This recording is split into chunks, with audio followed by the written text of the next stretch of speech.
Hey everybody, Kelvin here. This is a quick tutorial on how to get the best Wi-Fi and Bluetooth settings for your Panasonic GH6. Um, so the GH6 supports both Wi-Fi and Bluetooth, but the network settings are a little bit finicky. So I'm going to show you if you're out in the field and you want to connect directly to your phone and have the maximum amount of speed when transferring to your phone. This is the setup you're going to use. So first things first, if you've already set it up, you're going to want to go in and reset your network settings. So you're going to go to Reset, click No once, and then you'll get to Reset Network Settings, and you'll click Yes. Okay. So once you've done that, what you're going to do is hit back, and we're going to go to Bluetooth. Okay. So the first thing you want to do is set up Bluetooth. So you're going to go here, turn this on, like this, and you have to do this from the app. So here's the Panasonic Sync app. We're going to go to Panasonic Sync app, and I have a previous registration here. I'm going to cancel this one, and I'm going to set it up fresh. Okay, so tap through all the things, find the device, connect. Now it's important that you do the Bluetooth first because their default settings won't allow you to do the hotspot connection in the optimal way if you don't do that. So we'll do this first. When it gets to connecting to Wi-Fi, you're going to go into your Wi-Fi settings and the system settings here. You're going to connect to the GH6 Wi-Fi, and you have to turn off all these things. So turn on auto join, turn off private address, turn off low data, turn off iCloud relay, all that stuff. Turn it off. Hit join. Right. And if the camera or the app stops at any point, you have to like restart this process. But we can go here. So the Bluetooth has been paired. It's going to actually try to connect to my home network right here. I'm going to cancel that. I don't want to do that. What I want to do instead is I'm going to turn on,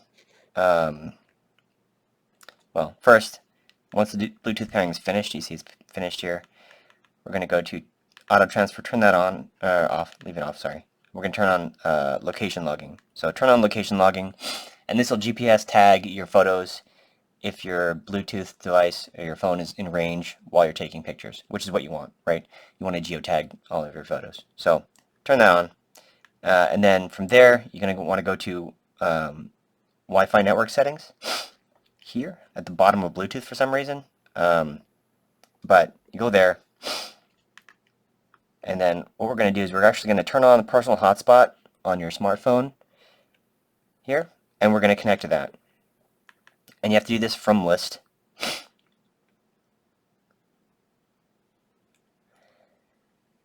And the reason we want to connect the camera to the phone and not the phone to the camera is because you're going to get about 10 times as much speed when you connect the camera to the phone.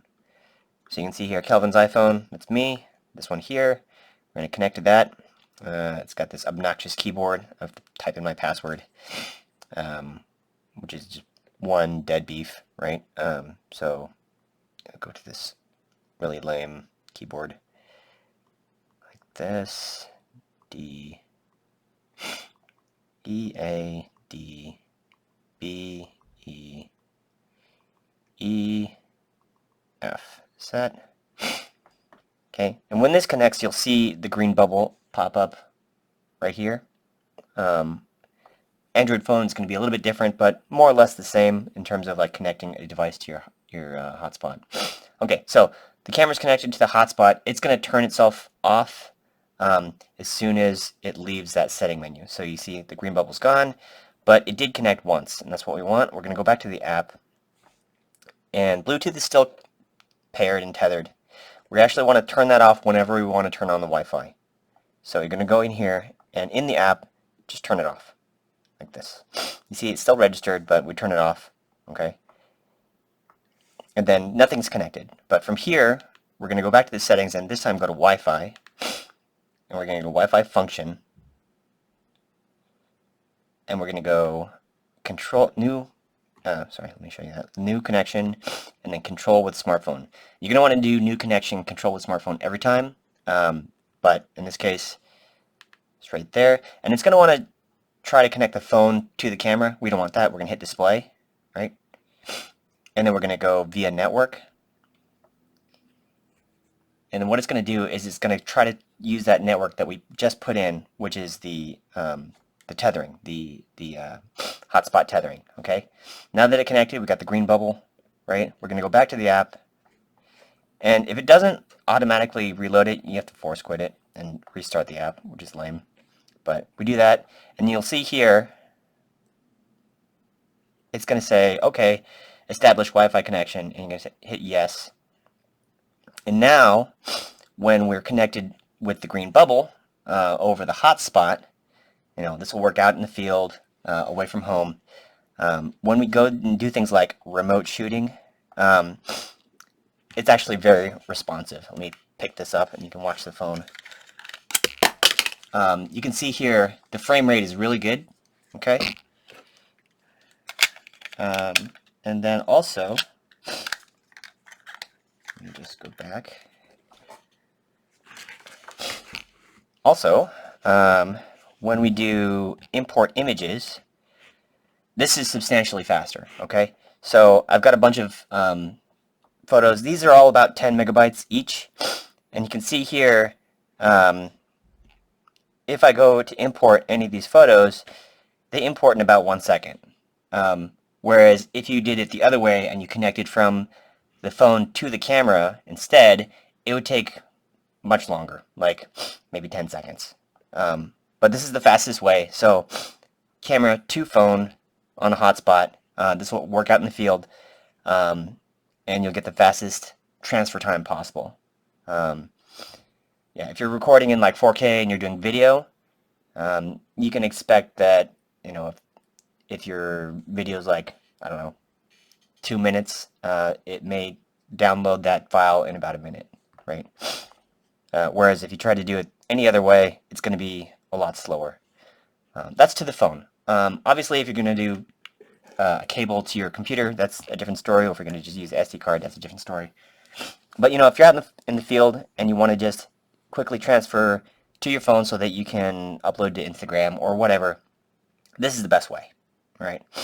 And then once you're done doing remote or import images, you can go ahead and turn Bluetooth back on so that you get the geotagging, right? Yeah, okay. And you'll see here the Wi-Fi actually gets turned off once you do end. Yes. Like this. Okay. And then Bluetooth needs to be turned back on. Yep. So you can see here it says Bluetooth GPS. That means the Bluetooth has reconnected. Again, the app is kind of stupid and it won't actually show it. But it is connected, and when you do take photos, it'll be geotagged just like we want. Okay? And that's about it. Yeah. If you want to reconnect for transferring images again, all you have to do is go here, turn Bluetooth off, go back, and then I think if you just, maybe you just start the app. Yeah. So you're going to need to go to your Wi-Fi function, and again, I don't know if you can do it from history. Let's try this.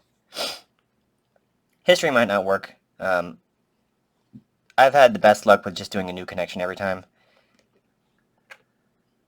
Yeah, this is not going to work. You have to do a new connection every time, which is stupid, but, whatever. Hopefully they'll fix it in a future firmware update, but just new connection, control with smartphone, hit display, via network,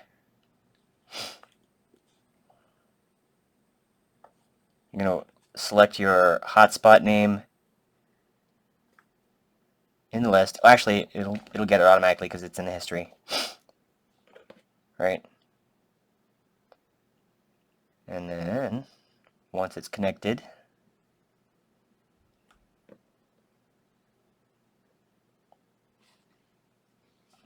assuming it ever connects, personal hotspot should connect.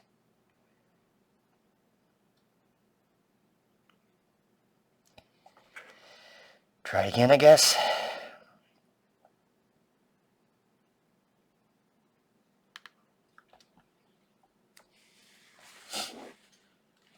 Alright, connected. Then we go back here.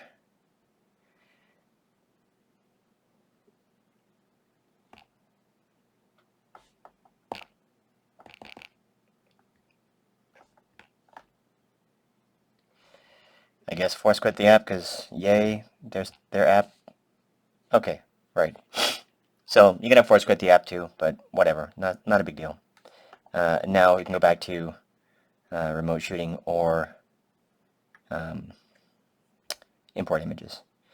And primarily you're going to want to use it for import images because, again, you want that speed where it's camera to phone instead of phone to camera, right? So, and in fact, if I download like a bunch of these, it's going to go substantially faster than if I did the other way, right? So, yeah, 6 photos, took less than 10 seconds, and that's the way you're going to want to do it. All right, cheers.